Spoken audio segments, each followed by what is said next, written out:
businesses to grow. Cathy specialises in helping coaches and is dedicated to showing you how to get your first clients and then many more. If you are ready to take your coaching practice to the next level, then you are in the right place. Whether you are just starting your coaching journey or you're an experienced coach not seeing the results you desire, then this podcast is for you. Welcome to Small Business Talk for Coaches. We have our very first guest on Small Business Talk for Coaches since we changed to coaching. So, of course, who have we got? We have got a coach. So, welcome, Paul Bryan from Action and Intent. G'day, Cathy. Thank you so much for having me here. You are very welcome. And we've just been discussing off air about what we'd like to talk about. We've got very similar philosophies. So we were talking about growth and how people overcomplicate it. So today's topic is going to be the simplicity of growth. And yes, it actually can be simple. Yeah, 100%. In fact, I try and always follow the KISS principle. Keep it simple, stupid, as I have to keep reminding myself, because it's easy to overcomplicate things when you're trying to grow and make new things happen. So, yeah, I think we're great. Absolutely. So, Paul, can you tell us a bit more about who you are and why you're here? Yeah, absolutely. So, as I mentioned, my name is Paul, and I'm a business coach, and I work specifically in the NDIS. And for anybody that's not in Australia is unaware, that is our disability services division of the government here in Australia. And we have people that look after people with disabilities. I work with those businesses. It's sometimes difficult for them to maintain a profitable business and one that genuinely looks after people. So I'm a business coach, but there's also a lot of personal development in that sort of space that I do, and systemizing. But I found that it's very, very rewarding for what I do. So I run group programs in that space and some one-to-one, both live events and online. So I have a good mix, I think, of how I operate with my clients. Absolutely. And I think that's something that we quite often get caught up in with coaching, is we want to do the well-being and the helping, and we forget that we are running businesses and they need to be profitable businesses, not just expensive hobbies. Yes.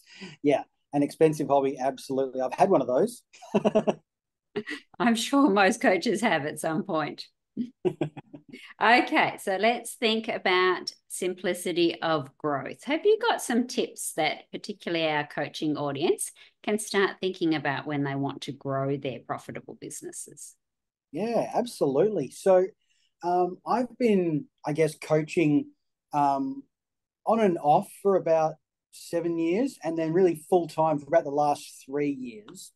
And I found that there was so much available for me to do. And I see, these guru coaches doing all this really cool, flashy stuff. And I would try to emulate them in what they were doing. And it just became an absolute, I don't want to swear, it was a horrible effort, basically, right? In me trying to imitate people who are doing, $100,000 a month, $1 million a month, when I was still working with just a handful of clients.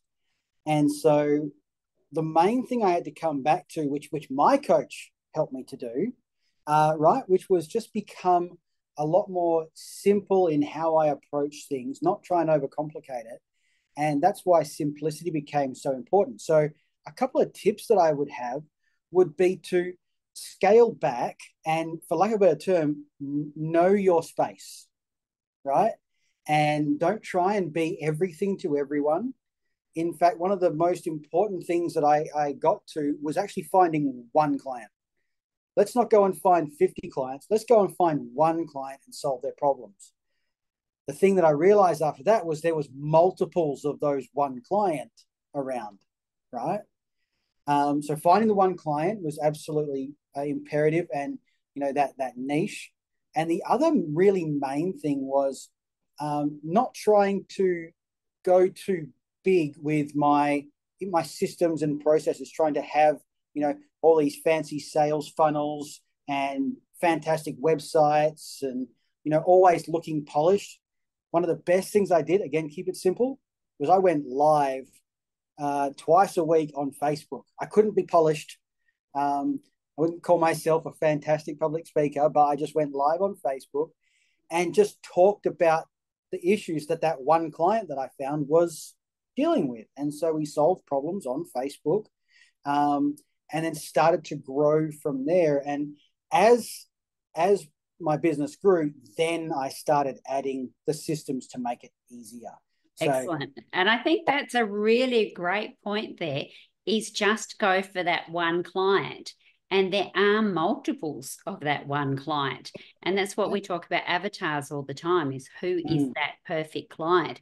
But as we know, perfection is something that evolves. So in the beginning, we don't know who is perfect. And it's sometimes just a case of getting out there, getting that one person, helping that one person, and doing the very best you can for them.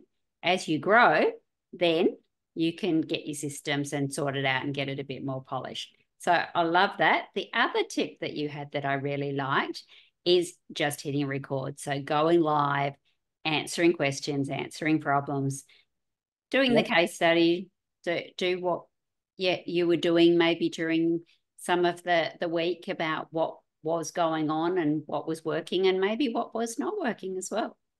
Yeah, 100%. I found that I found where my ideal avatar, my ideal client was hanging out, and that was Facebook.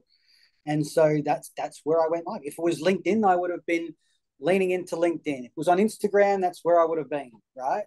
Mine was on Facebook, and that's where they were spending bulk of their time. And so that's where I really, really lent into. And I think that it's too easy for us, again, to expand and try and be everything to everyone on all different platforms. You've got to be on every platform and all that sort of stuff. No, you don't. No. And to give your listeners a bit of an idea, if you're in the process of trying to get the ball rolling, I went full time as a business coach, operating only through Facebook, right? So that one platform, that's all I did, and no ads. This was all just going on, solving problems, having conversations, and that grew a full-time business. So this idea you've got to be everything and everyone and everywhere is just not actually doable. Absolutely. And I think your point about watching what other people are doing and trying to copy it, it's a really good one, because a lot of the big coaches are actually getting a lot of bad publicity at the moment because they're not following what they're teaching. Well, of course they're not, because they're not at that level. They're at a much higher level. So really sticking in your lane and learning the things that are at your level is very, very important. Yeah. I mean, I signed up to all sorts of funnels, like click funnels and group funnels, and tried getting a virtual assistant, and I had all these fantastic things. I scrapped it all and then went back to literally having a Stripe account, like for an online payments. Yep. Right. A PDF with all the details of exactly how I operate and what I do and the pricing and my guarantee, and DM. That was my business for about 18 months to 2 years, realistically. And it is still the most profitable area of my business as well. Yeah, absolutely. And I think that's where people go wrong is, yes, you need to grow into what you've got, but it's no point buying a Mercedes when you're 5 years off being able to get your driver's license. So you have to get closer, get the push bike first, and then maybe the moped, and then the car, and maybe not the top of the range one. That's exactly right. So, once that became a viable business, then I had, a really nice website. I had a basic single page website before that, right? But then I have a website now that actually converts, and it attracts people, and we send people there, and there's stuff they can download and helpful information. But that was so much more ancillary to what actually runs my business, which is that core of get people in a conversation, send them their details. If that'll help you, great, let's have a chat. Yes. And that was just the simplicity of growing for me, was getting rid of everything that was really distracting me from actually doing the work that I'm good at. Yeah, shiny objects. We Yeah. love the shinies. And I think Right. that's really important, is to breaking it down to getting in front of your people, making them an offer, showing them how you can help them, and having a chat. Yeah, and I think we have had several conversations through our networking events and all that sort of stuff. It's just that when you just go to that space of your niche, that ideal person you can help, everything else is so much more streamlined. All your systems are based around that person. All your messaging is based around that person. You know, when you build a website, the website is aimed at that person, right? And it's just, it's so much more beneficial, and it's more economical for your dollar in your business to go, right, everything's targeted in this direction. We're not going to try and spread it out so much that, what do they say? You see, this is how bad I am. I don't know, was it click-through rate and all those sort of things? I want to keep things as tight as possible, just like a sniper rifle at my ideal client. Yep, absolutely. Because how often is it that you hear some messaging and you go, oh, no, that's awful, because you're not their target market. And then you hear the next set and you go, oh my God, is he in my head? That is so me. That is the problems I had last night, yesterday. And that is because you are getting really specific. And people get worried about being specific and niching, that they're going to lose viability and options. What do you say about that? Or we've got I almost go on a bit of a rant when people tell me that niching is a bad idea, because let's say you operate in a local area. I do this with some of my businesses. You operate in a local area, and so let's say that there is a possible 300,000 people within a radius that you could possibly work with them. All right. So, okay, well, first of all, you're a plumber. Okay. So then the plumber, right, well, we need people who own homes. And so let's say there's 100,000 people have got homes, but all those homes are probably fine. Let's say that there's 10% of those people that need some work on their house. And so now there's 10% of those people. So that's 10,000 people.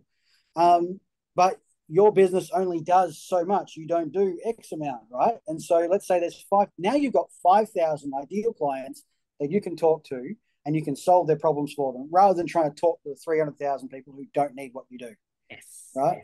And it means that you can get right in front of them. It's so much easier. It's like I used to go and deliver pamphlets, right? Yep. And you'd have advertising. I'm sure a lot of us have done the old paper route at some point. And so you'd go through and you'd be putting all these pamphlets in. But if you're a coach and you're trying to find your ideal client, it's like going to every single person's house saying, hey, do you want a business coach? Hey, do you want a business coach? Hey, do you want a business coach?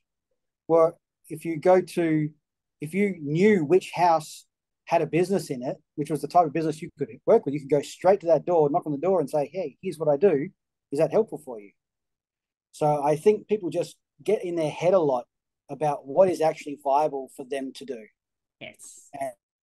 And how to keep it as simple as possible. So you're solving someone's problem, not everyone's problem. Exactly. And the ideal situation is for you to not even have to go and knock on the door, is for them to actually come to you. But they're not going to come to you if they don't understand their messaging, your messaging, they don't understand what you're doing, and they don't think you can help them. Yes, absolutely. No, it's always a little bit fun to go through that process of people realizing that, oh, well, 5,000 people, that's way more than I could probably actually work with at any given time. So if I just spent my next year trying to work with some of those 5,000 people, you're going to do really well. But if you're trying to work with 1 million people, hopefully those 5,000 people might see you. Not a chance. Not a chance. And that was actually going to lead to my next question, which you answered beautifully, was what if somebody else in your local area is doing exactly the same as what you are? Well, if there's 5,000 people, can you actually service 5,000 people in that amount of time. Yeah. So there's definitely a lot of people out there that need exactly what you do. So yes, let's make the pie bigger for everybody so we can all have a bigger piece. And that's one of the things that I lent into really quickly, because in my space, working with businesses that work with people with disabilities, collaboration is really key, so that the person living with the disability has the services that they need, and not everybody does all the services. So they have to communicate, they have to collaborate. And so that was one of my first ports of call. I've got to find other people that are doing what I'm doing so I can refer to them, because not everybody's going to like what I do. Yes. Right. I do group coaching, and I have some one-to-one with my clients, but it's primarily group. And so if people they don't want to come to a group session, they don't want to watch a video and come and ask questions and be available, then I can refer them to someone I know who does that, right? And we all work together, because some people want to be able to build a community and have a group around them that they all support and learn off. That's what I do, right? So I always find it funny when everyone says there's too much competition in my space. No. I said, well, if your niche is right, then there's no competition at all. No. Right? So it's just a matter of actually having that really, really clear point that you stand out at. And I love that about what you do as well, Cathy, because we've definitely talked about it. And I've heard you talk about it a couple of times, particularly when you're looking at advertising, that sort of thing, having that ideal avatar, being really, really clear on it. Yeah, absolutely. Because it's really difficult to talk to everybody unless you're Facebook. Yeah. But even Facebook didn't start that way. They started in one university, one campus, basically one dorm room. And then once they got their mates, then their mates, then their mates, then their mates, and then they started to expand to other universities.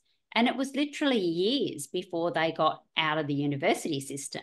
But we look at what they're doing and go, but they're not specific. They talk to everybody. Yeah. But they're so many years down the track. And then other people go, but they only started 2 years ago. Yes, but they had a great referral partner and they were able to fast track their business. So that could be something that you're looking at. And like you were talking about, collaboration, because sometimes it's great to have it two ways. The person that's you're referring to for one-on-one, they don't do group. Somebody comes looking for group. They want the community. Oh, I've got just the perfect person to refer you to. Yeah. And that really brings up a really good point, because those strategic partnerships can be absolutely magical for any business. And I think particularly in coaching, right? So for instance, one of the things that I did last year was actually go out and look for people who were in the same space but didn't do what I did, right?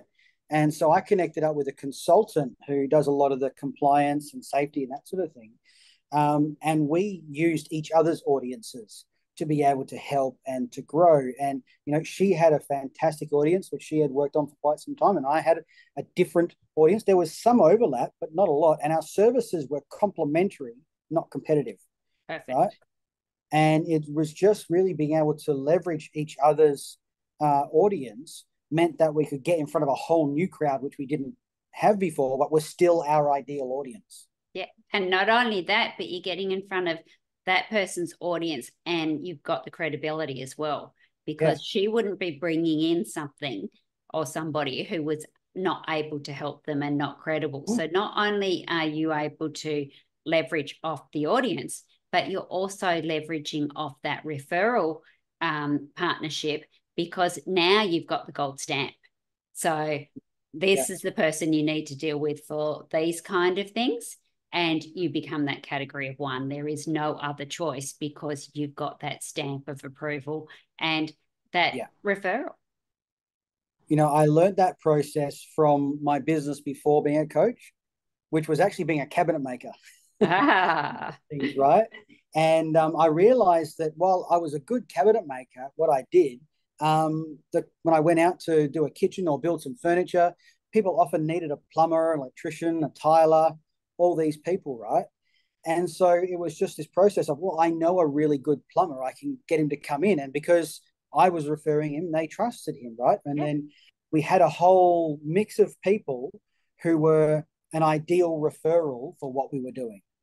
Yeah. Right? And I think the building community actually works really well with that, because 100%. when you're buying a house, quite often if you're having it built, you're not actually dealing with all those different trades, but they have a whole team. And no, they don't work for them. They're subcontractors, but you don't go out and get 3 quotes for the plumbing. You don't go out and get 3 quotes for the electricity. You just hire the building company and then they organise all the rest. So I think that's a great model to follow. Oh, absolutely. And I think that there's a lot that can be learned from that sort of space. I mean, in the same vein, I've got someone who handles compliance. I've got someone who brings in VAs into this specific space. I've got someone who does staff training in this area. It's just having all these people. It's like a Swiss Army knife available to me to be able to go, okay, well, we've been working on this area of business. Now we're going to look at this area, right? And you know what? We're going to bring in the guys from KBPO. They will sort you out with a VA. We've got all the systems set out now, so we can hand some of those systems over. And it's just a seamless process to growth. And we see it time and time again. Yeah.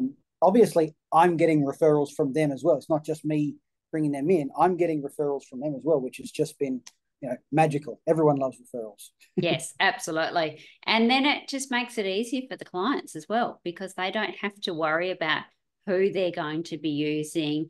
Will they treat them properly? Do they understand their specific circumstances? So as a coach, it is really good to see who else you can partner with. And do you need somebody who maybe does VAing or does email marketing or does websites or whatever it is that you need? If you've got a partner that can help, then that just cuts down all the anxiety for everybody. Yeah, 100%. I think it just comes back to that idea of what is the simplest path to where you want to go, and just make that path move forward. Is it is it referral partners? Is it going live every day on Facebook or LinkedIn? Is it pounding the street? Do you work with brick and mortars? Do you need to go and pound the streets and actually walk up to business? What is the thing that's going to put you in front of your ideal client as fast as possible? And then how can you then start to leverage that once it starts working? Yeah. And it's interesting that some of the old things have now become new again. Actually picking up the phone and talking to people is a brand new marketing technique. Right. Who would have thought? Yeah, remember that thing that we have now sometimes for standing on? It was called the Yellow Pages. Yeah, right. It's all online now, but you can still find it, and you can still look up businesses, and you can still go and just go, right, this business. Here's a list of 100 businesses who look like my ideal client, right? Yeah. Why can't I just give them a call and chat to someone and see what they need a hand with? Yeah. And sometimes it's a case of going to LinkedIn and making sure that they do fit into your category. And sometimes it's literally just picking up the phone. And the first no is not always going to be no. And it's a learning process, and you get to refine your messaging, how you're talking, what time you're doing it, and all those other things. Yep. It's a great learning curve.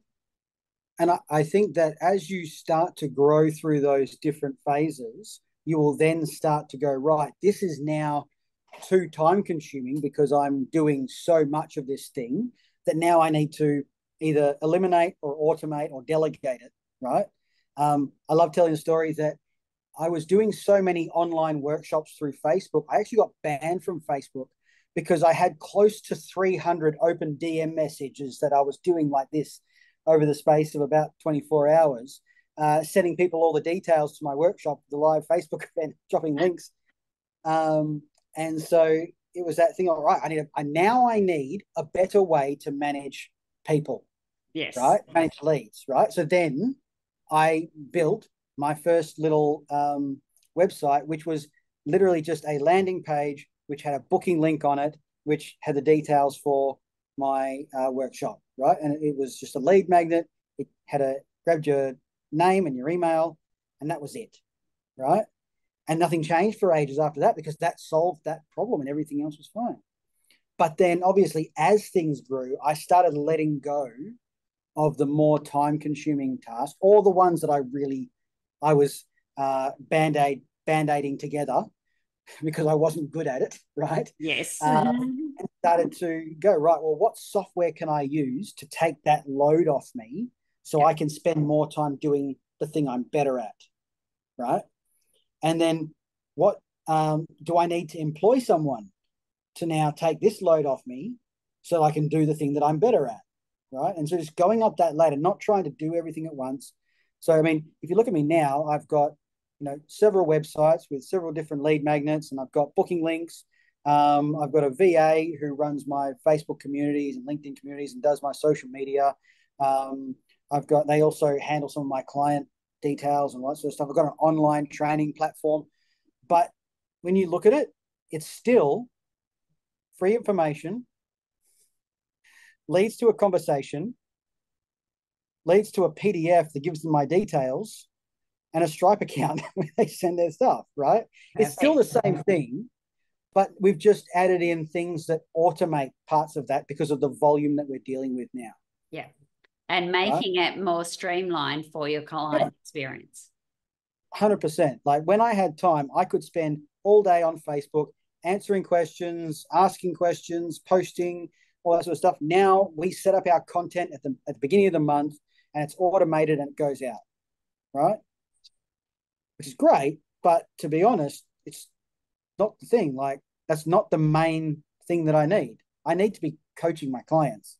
Yes, right? Absolutely. So that's what I want to focus on. That's why I have the thing that does the other. But if I was starting a new space, I would be in the trenches, learning exactly what everyone needs, having the conversations, right? Because that's where the money is really started to be generated. Yeah, and I think that's a really good point, is people think that they can jump to automating their social media and just literally spreading out hundreds of pieces of content. But if you haven't got that messaging right, if you haven't spoken to your people, if you don't know your people's problems, then how do you know if you're actually hitting the mark? Yeah, absolutely. Because if you've got this fantastic automated system that sends out to every platform, and you've got a 1,000 people on an email list and all that sort of stuff, and you are sending them out gum nuts, then they're just going to leave them there. They're not going to pick them up and go, "This is what I need," right? Exactly.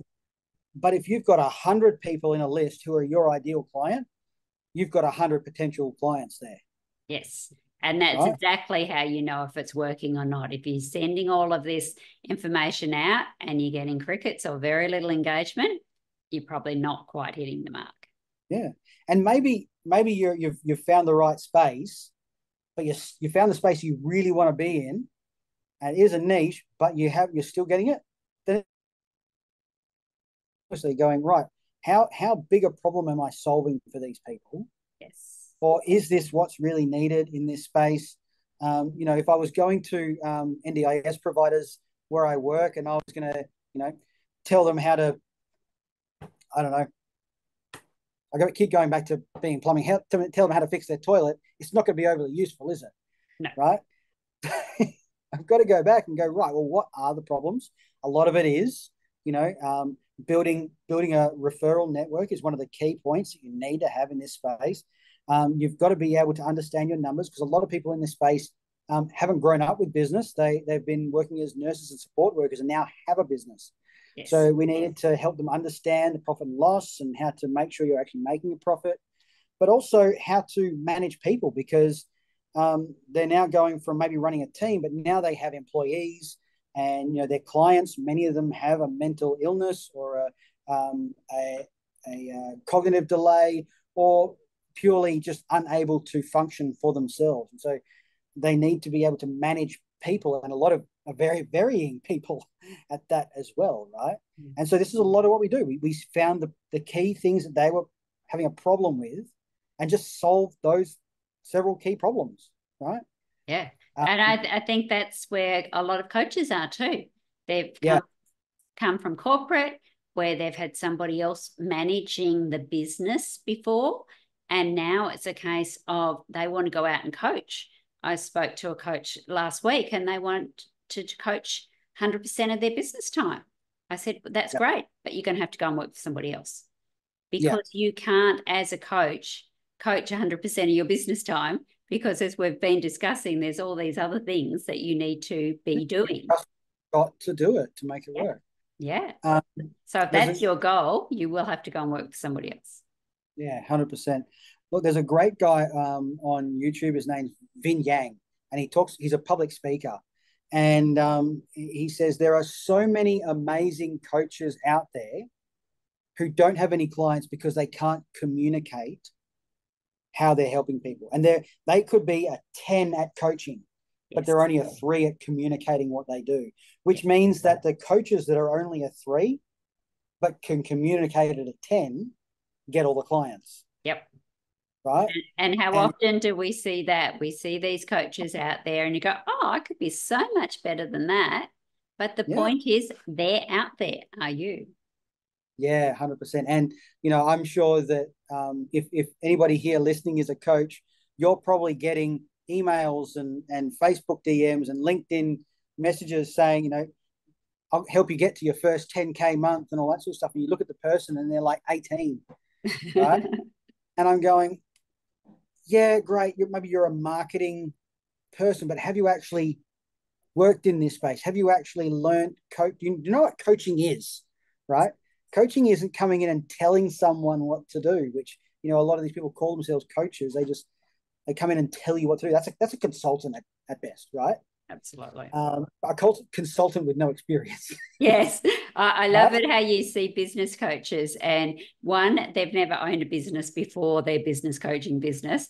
2, they're not actually a coach. It's a framework. And once you stop following their specific methodology, nothing happens anymore. And the other thing is that they're out there doing all this amazing stuff, supposedly, and they can't get clients either. Yeah, right. So it's just a matter of and to be very, very honest to everyone who's listening, I'm a coach, but I have coaches, right? Because it's too easy for me to get carried away with things I'm doing, and I'm pretty sure I've had a coach for over the last 10 years. I've not had a coach for a maximum of about 1 year, right? And it's just this idea of, even though I'm a coach, I need a coach. Absolutely. You don't know what you don't know. I mean, how often do you stand at the bottom of a forest looking up and you can't see the branches?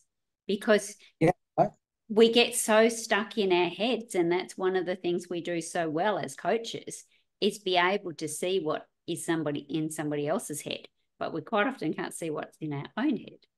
We've all heard the analogy that the mechanic's car is always broken. Yeah. Right? Don't look at all the cabinets in my house. As a cabinet maker, I may or may not have a couple of unfinished projects still in my house.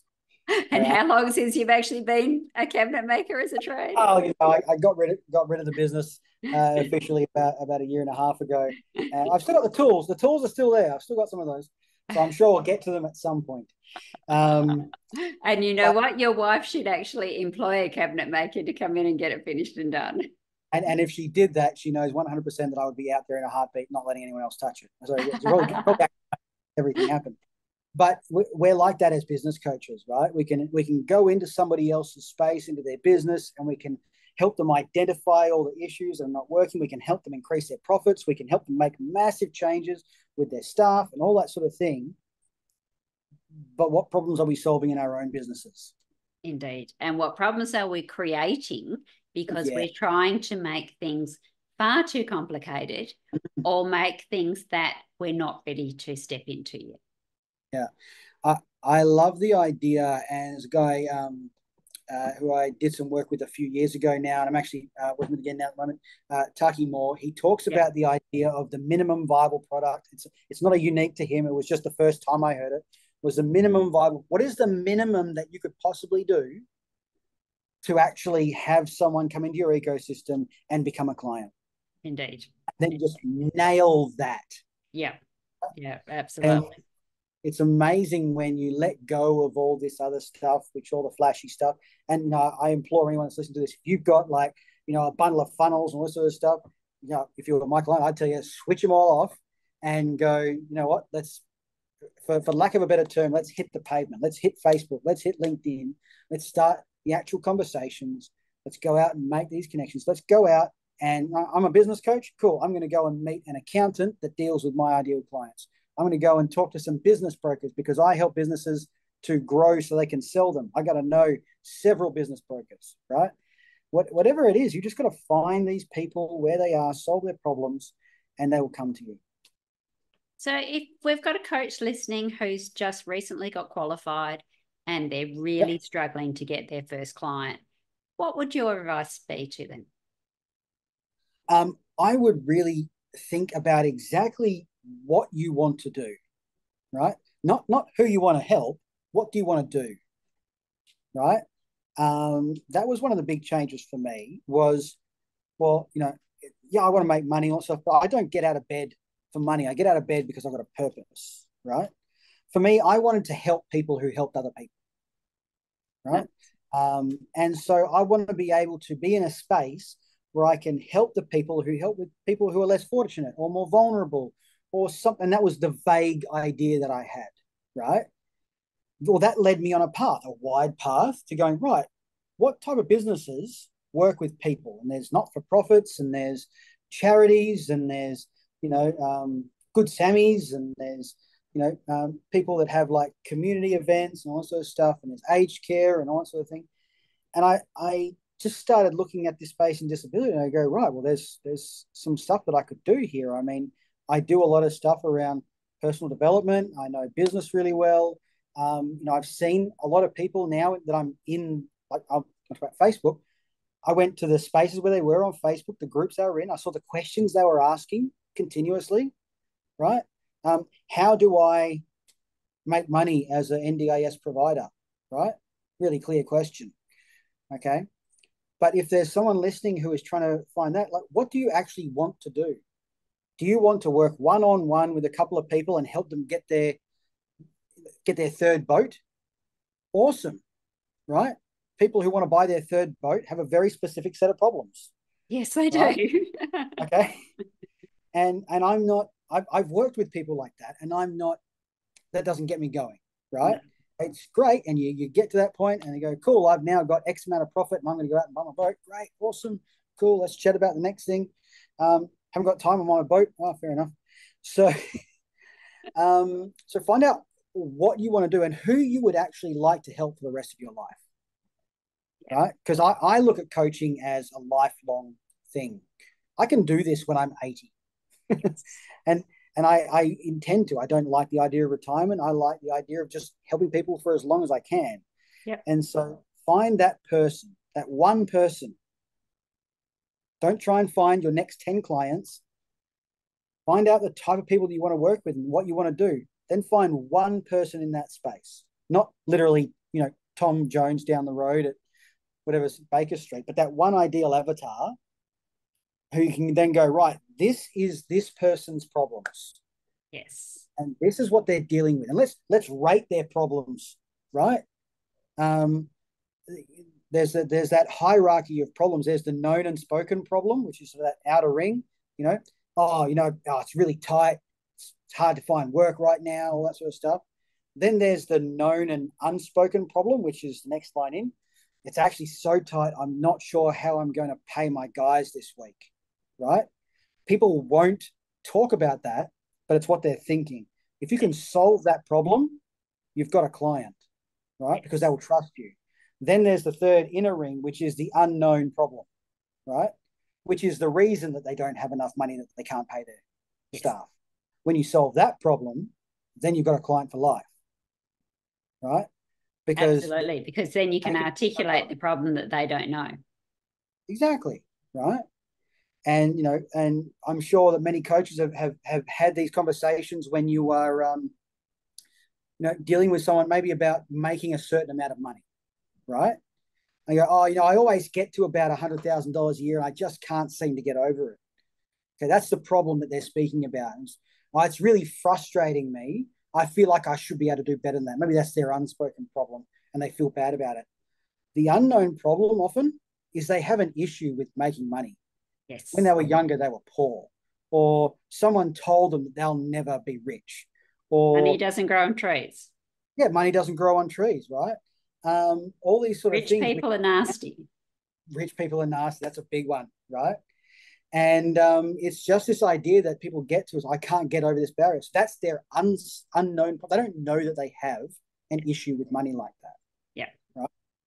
And now you've just sold and made, but you can't market that problem because they don't know it's a problem. So we're talking about the known but unspoken problem. Yes. Right. And so finding those things and then just solving that problem. One of the biggest lessons that I learned was from Gary Vee, right? Like him or hate him, he has a very, very clear message. And you can listen to anything he said in the last 10 years. He only has one message, right? Give everything away, and the people that want to work with you will work with you, right? And I've taken that, right? I solve the problems for the people freely. I've got videos, I've got worksheets available for them.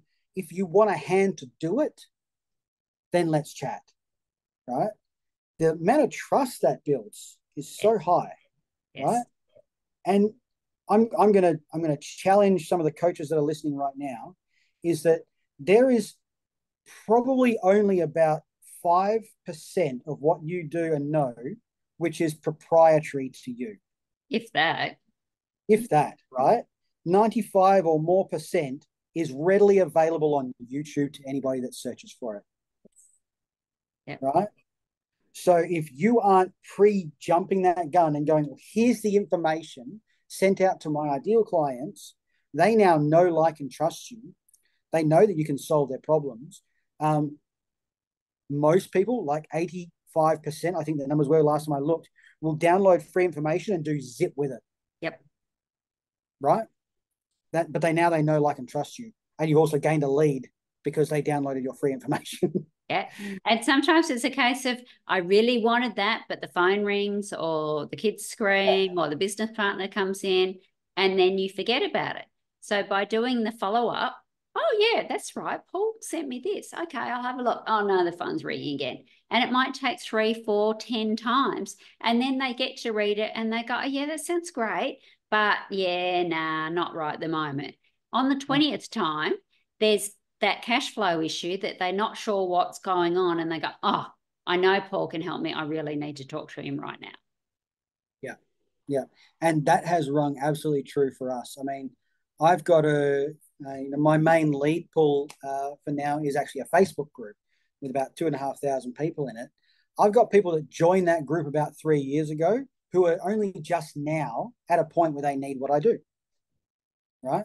If I tried to sell them 3 years ago, they would have gone, no, I'm not interested. But right now, and I haven't even heard from them. I haven't seen them like a post or anything, right? Nope. Oh, now I'm at this point where I need what you do. I've been following you in the background. Yes. Right? And it's just the fact that, thank you so much for everything you've done, all that information. That particular thing really helped me. I want to do this now. Can we work together on that? Yeah. Absolutely. And that's the important thing about giving your best stuff away for free, because they go and they try it and it works.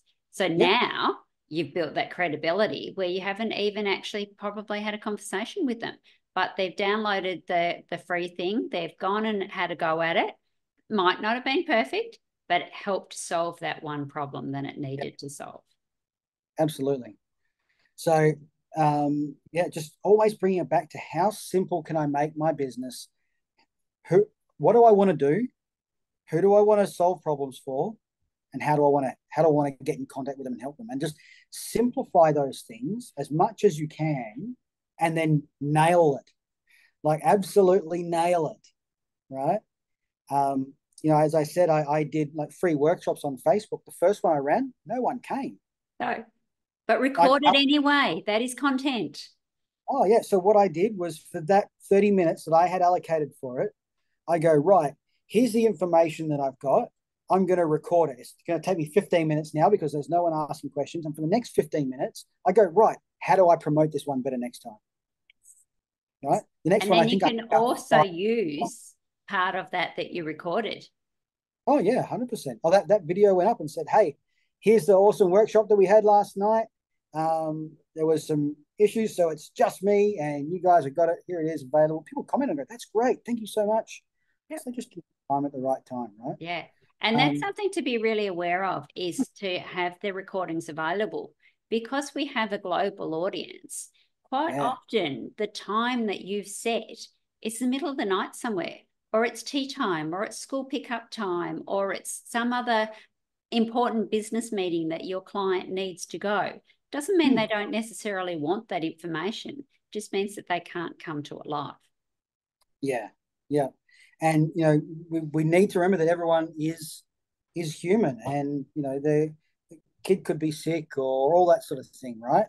So record it, absolutely. And I think it is just it's so easy now to record content and put it out that it's almost a non-issue. It should just be happening. Yes. Right. Well, you can do exactly like we're doing here, just straight on Zoom. Zoom's free in a lot of instances. So just set up a Zoom, set it up in a quiet area, press record, edit if you have to, but the best thing to do is just record and get it out. Yeah, 100%. And I'm gonna go one step further and say, if you haven't done it yet, go live on some form of platform. Perfect. Right? Because that is often the main thing that will give you then the confidence to go and record something that someone will watch. Yeah. Right? Because we're always worried about how we sound and what we look like, and will anybody understand what I'm saying? Am I talking gibberish? Right? So just get that out of the way, because 9 out of 10 times it's actually going to be ideal what's for someone needs. And you go, oh, it wasn't perfect. Well, it wasn't perfect for you, but it was probably perfect for your ideal client, though. Indeed. And a lot of people think that what their message is too simple. That is the most important message, because remember, your clients don't know what you know. So it's exactly what you're talking about, the cabinetry before. You can just go in, undo some screws, put on a couple of doors, whack it together. Everybody else has got to think, what kind of screws do I need? Do I need a screwdriver, or is it a drill, or whatever it is? So sometimes the simplest explanation is the best. So I love that just press record in any way, shape, or form. Oh, mate, absolutely. And I think that is the perfect place to end this part of our conversation. So thank you very much, Paul. And I have 5 questions for you. Are you going? Oh, yeah. Yeah, hit me. All right. Best advice given to you by a mentor? Boring is profitable. Okay. Explain that one. The stuff that you do over and over again is the stuff that moves your business forward, not the fancy, flashy, shiny objects, the boring stuff, tracking your numbers. The most profitable thing is simply measuring the numbers in your business. Nice. I like that. What is the biggest help that you have received since starting your business? The biggest help I've received, look, as I said, I've had coaches and all that sort of thing. I've paid people. I've got to say, I've got a virtual assistant at the moment who is just an absolute machine. We've been working together for about 2 years now. It probably took about 6 months for us to really gel properly, but she is amazing. She manages my whole community. You know, my leads, my people in my Facebook group, my clients. She makes sure that I look good. So she is the biggest help to my business at the moment. Very nice. What is the one thing that you have to do every day, your non-negotiable? Or non-negotiable, move. So I have actually arthritis and that sort of thing. So whether it is going to the gym, doing some calisthenics, or even just stretches and movement, I make sure that I always do it every day, because I know that if I don't, I feel like rubbish and I start to get sore. So move every day. Perfect. Preferably break a sweat. Nice. What is your favorite business book and why? My favorite business book is probably Sell Like Crazy by Sabri. It's on my shelf over there. Nice. Sell Like Crazy by Sabri Sudi. It's a long-winded version of find an ideal client, give them an offer that is so crazy and awesome that they should take it, and then work with them. No. Don't buy the book. That's what it is. Okay, seriously. But no, I went through that whole book, and it was that was probably about 4 years ago now, which didn't change anything immediately, but it got me on the path to simplifying everything I did. Love that. Ideal client, irresistible offer, let them buy it. 100%. Fantastic. What do you wish you'd known when you first started out? Oh, that I would be here now. When I started out, I had no idea if this was even going to be viable. And I just thought, well, you know what? At the time, I was like 38. I thought, I've got to do this. I've got to make a change. I want to do this. I feel like I need to, I guess, prove to myself that I could do something like this, start a whole new career in this space. I had no idea that it would be successful as it is now. I get invited around the nation to speak on stages now, which is just nuts. Never thought that would even be a thing, but that happened. So yeah, just if I'd have known that when I started, maybe I would have been more gung ho about it. Maybe I would have been, but yeah, I definitely didn't know it. And that's fantastic, and absolutely another reason to niche, because then you become the expert in that one space. Yeah, exactly. Fantastic, Paul. So for people that are particularly in Australia and in the NDIS space and would like to know more about you, how do they get in touch? Well, I've talked all about Facebook and LinkedIn and that sort of stuff. So if you do search up at NDIS Business Coach, so that's NDIS Business Coach, you will find me on most platforms. All right. So there's that. And you can get a hold of me on my website, actionandintent.com.au. There are some free resources there which are going to change your business within 60 minutes. And there are also means where people can book a call with me. And I don't sell on my calls. We actually solve a problem in 15 minutes. So that's available to you as well. Amazing. Well, thank you so much for all your wisdom, your knowledge, and letting our coaches know how it is actually possible to simplify and to grow. 100%. Thank you so much for having me. I love this topic, and I'm so happy I got to chat with you about it. You are very welcome. And SPT community, remember, enjoy your journey. Hey, did you enjoy this podcast? Why don't you go and check out the Coach's Marketing Roadmap, your step-by-step guide to accelerate your journey to a thriving coaching business. thecoachesmarketingroadmap.com.au.